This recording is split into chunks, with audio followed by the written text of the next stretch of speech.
Hey guys, we're currently in Hispanic Heritage Month, which takes place every September, and for that reason, I wanted to talk to you about a Mexican artist who is arguably the most well-known woman artist of all time. And you guessed it, today we're talking about Frida Kahlo. And Frida Kahlo was born Magdalena Carmen Frida Kahlo y Calderon on July 6, 1907. And Frida was born to a German father and a mother of Spanish and Native Mexican origin. She was the third of four sisters in her family. And Frida lived with her family in Coyoacan, I think is how it's pronounced, in Mexico. It's outside of Mexico City in a suburb. And now Frida was very sick as a young child. She had polio, which was pretty common at the time. The disease weakened people's bodies, especially their muscles, and it made it really easy for them to get sick. For Frida, it made her right leg thinner and shorter than her left leg. Frida was smart, but had trouble in school, and she jumped from different schools until 1922, when she was 15. She was enrolled in a school of natural science, where she studied to be a doctor. Frida blossomed at the school and began to celebrate her native Mexican heritage. She was reading tons, debating and acting rebellious with her friends. She was very active in politics, and she continued this activism throughout the rest of her life. In 1925, when Frida was 18, she was in a really bad bus accident on the way home from school that left her really, really badly injured. She actually had to spend 3 months in bed recovering and was never really the same. But this was when Frida began to paint. Her parents made her a special easel to use in bed, and Frida ended up making a lot of self-portraits because really all she had was a mirror, and besides that, she was alone. But pretty soon after that, it became clear that Frida was really, really talented. But once Frida was feeling a little bit better and she was able to get out of bed, she began hanging out with the political crowd again, and throughout these friends, she met Diego Rivera, who was already a rich and famous artist. He became her husband in 1929. There was a lot of political unrest at the time, and Frida continued to show her support for her country, and she began wearing native Mexican clothing like long, colorful skirts and headdresses and tons of jewelry. Frida was a radical. She supported women, the poor, and the struggling. She wanted the best for the people of Mexico at a tough time in history. Still, in 1930, Diego and Frida moved to San Francisco, California, where Diego was painting huge paintings on the walls called murals. Frida and Diego were already a big deal in the art world. They traveled back and forth from California to New York to Mexico City. Like I said, Diego was already a really famous painter. And Frida, who was always with him because she was his wife, she was a lot younger and she was also getting recognition. She had a big personality for a small young woman, which again wasn't very common at the time. And no one could deny her talent. Frida, in her paintings, she took from the Colombian tradition of magical realism, which was a style that's still used in books and art today.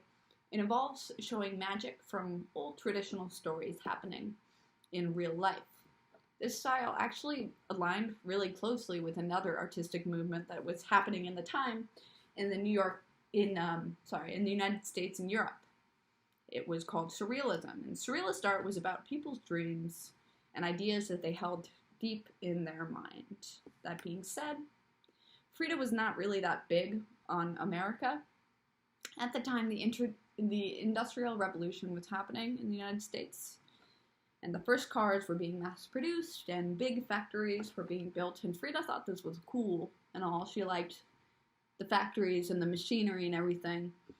But in the United States, she saw a lot of very poor people suffering, while other people, the ones who built the factories, got super, super rich.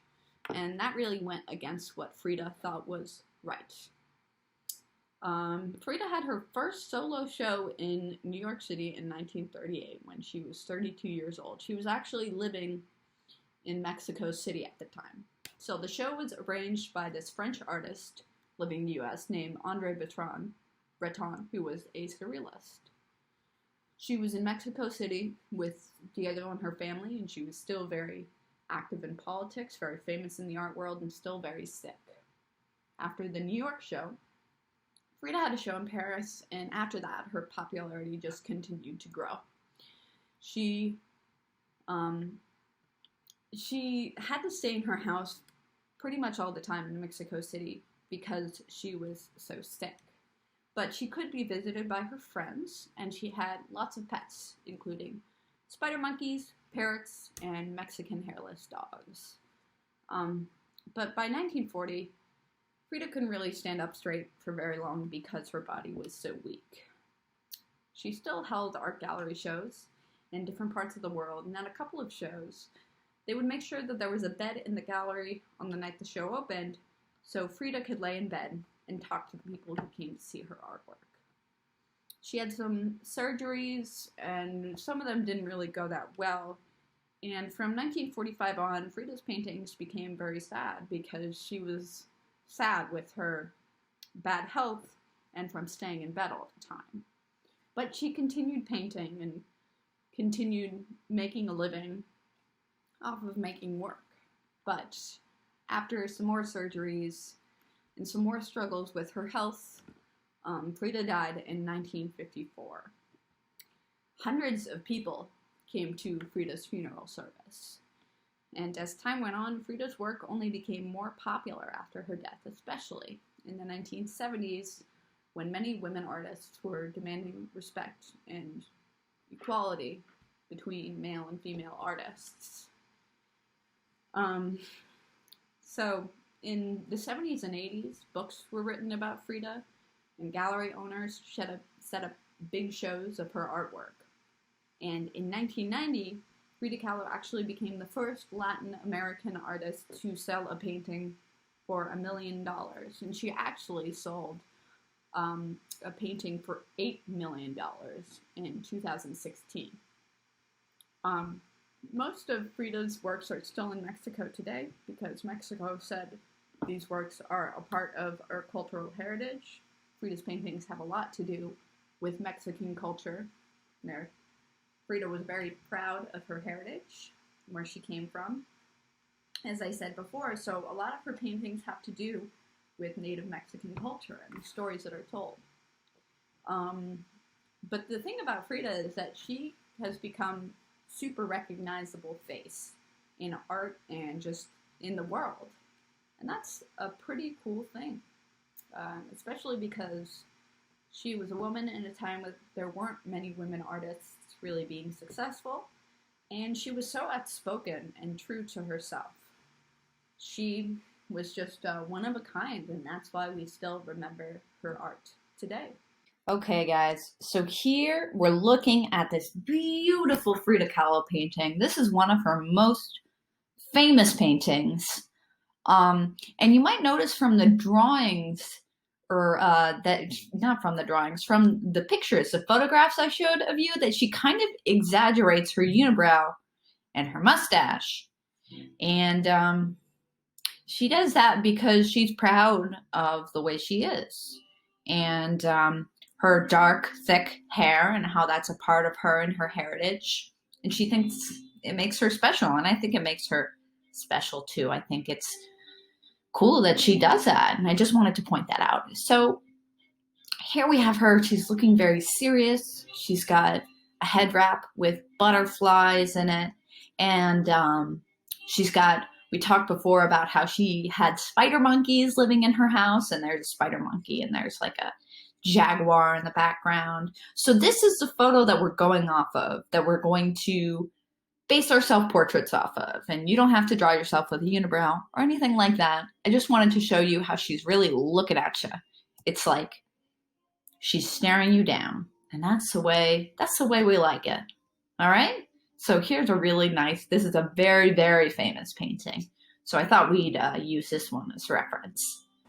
Hey guys, so now I'm looking at my computer screen right now actually, and I'm looking at the picture I want to reference for our Frida Kahlo project. And in this picture, Frida Kahlo is kind of front and center.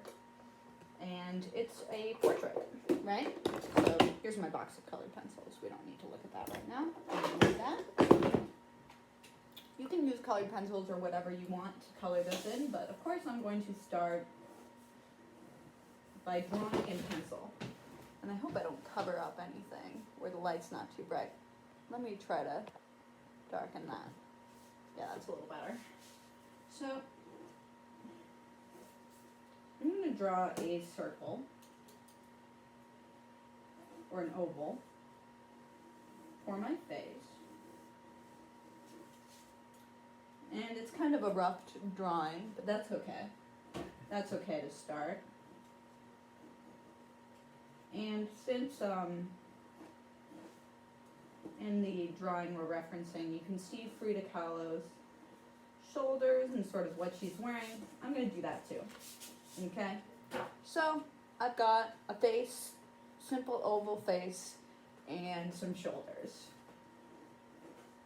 I'm going to draw ears on the side of my head, right around here.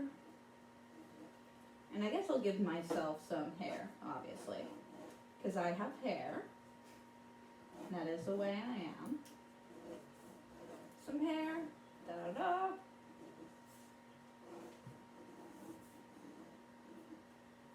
Got my hair, and I'm going to draw my face.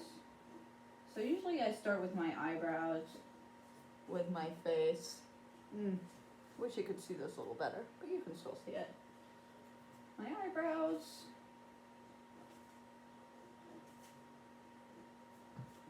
I want to try to make this a fairly realistic drawing of myself. I've got my nose, and my eyes are sort of almond shaped, because that's sort of what eyes look like in real life. I'm going to try to line up my eyes nicely so they're around the same size and on the same level on my head. And that's not bad. That's good enough.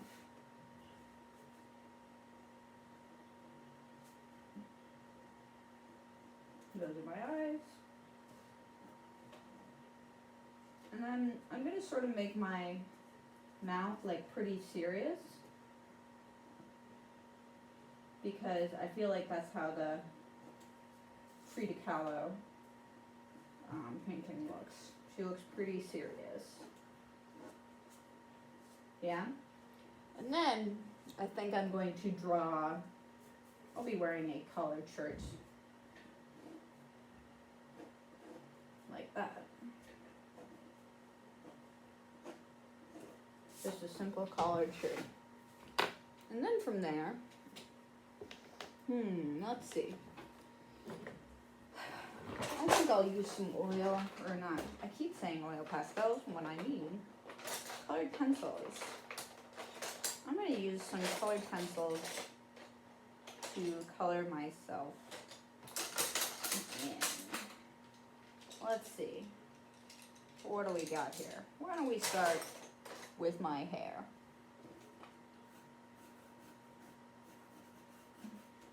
It's pretty yellow. Maybe we'll go something a little less yellow.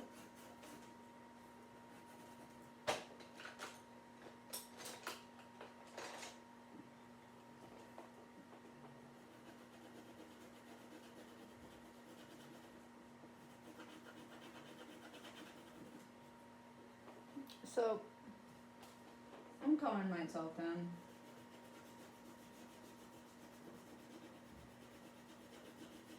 Please feel free to erase any pencil before you start coloring yourself in. I think I'm going to do some outlining at the end in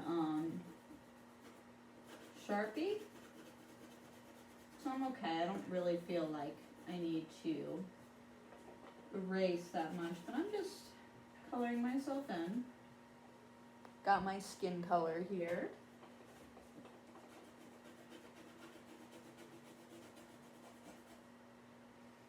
I'm going to keep coloring with whatever I have around. Okay? So, I'll be back. You color that in. Hey guys, so right now I have this all colored in. You can see it's mostly done, but there's still some coloring in I need to do with my shirt. And you guys should know by now that usually I wouldn't accept having this background so plain and everything. But we're actually going to do something different for the background. And I think that we'll work on that next week, or if we, or during our live lessons this week, which would be good. So I colored this with colored pencil, and now I'm doing something that I'd like you to do with a colored pencil if you have a colored pencil. But if you don't, you could use a pen or something of that nature. I'm actually just taking a black colored pencil and I'm sort of outlining some stuff to make my features just pop out a little bit more.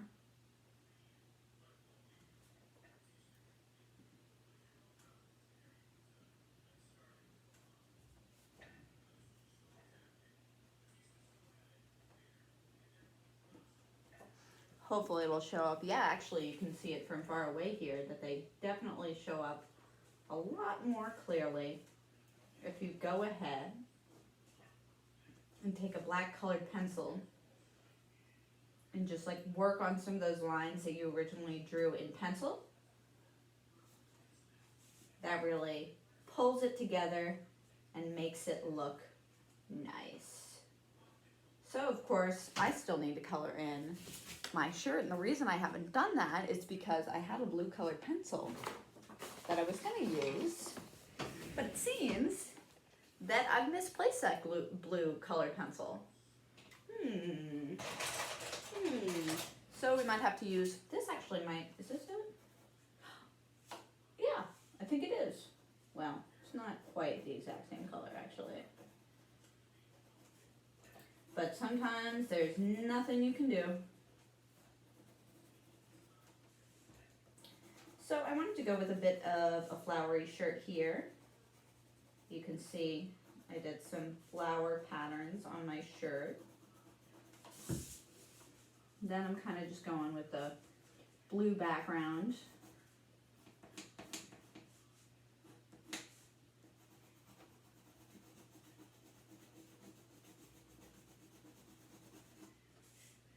Get that nice and colored in.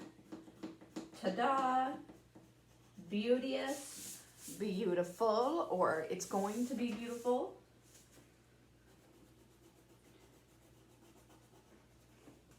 You guys deal with way too much commentary from little me when I'm doing these. And yes, this is not as beautiful as Frida Kahlo's, and that's okay, but it'll look a lot nicer once we're finished. But since I did the biography video and you've had to color this whole thing in, I think I will, I'll continue this lesson next week and we'll make the background and everything. So, almost done coloring it in. Take your time coloring it in, obviously. I'll always recommend that.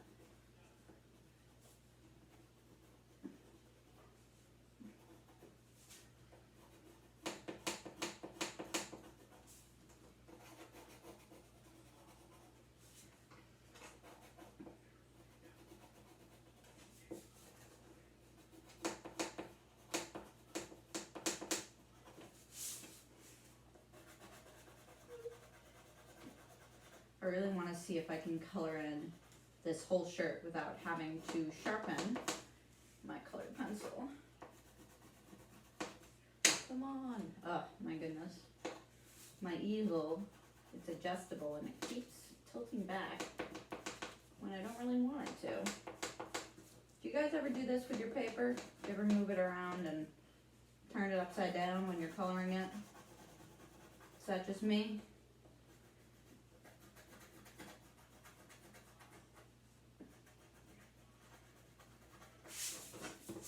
Okay, it's right side up. Okay, I don't want to keep this video getting too long, right? But one thing I would like you to do is I would like you to take that sharp black colored pencil and really use it to your advantage. I'm actually going to put some, you know how buttons have like those little 4 holes in them? I'm going to do that.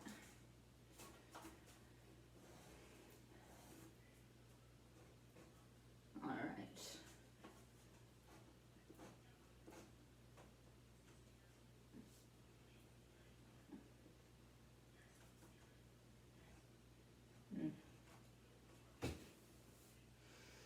Now getting that black outline, I'm a lot more pleased with this drawing than I think I was before.